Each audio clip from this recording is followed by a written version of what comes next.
Actually, hanggang ngayon tinatanong ko bakit kailangan mawala tayo sa mundo? Bakit hindi na mag-stay? Diba? Pero walang permanente. Ha? Halimbawa, 1,000 taong kang masakit ang iyong balakang dahil sa rayuma. Gusto mo bang mabuhay? Meron nga mga matatanda kung minsan 80 anyos pa lang. Sabi niya, gusto ko na ikang mamatay. Nahihirapan na ako sa rayuma ko. Kung hindi ka mamamatay, hindi ba payagan ng Diyos na mamatay ka, habang panahon ka na lang na naghihimas ng iyong rayuma sa balakang. Kaya ang ginawa ng Diyos nung magkasala na ang tao, pakinggan mo sa 9:27 ng Hebreo.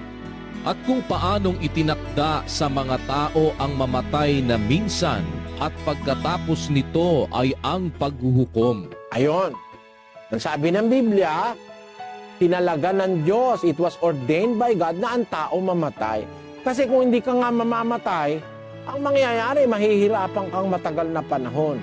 Pero huwag kang matatakot sa kamatayan dahil pagkatapos ng kamatayan, kapatid, meron namang buhay na walang hanggan. Yun ang sinasabi sa Biblia.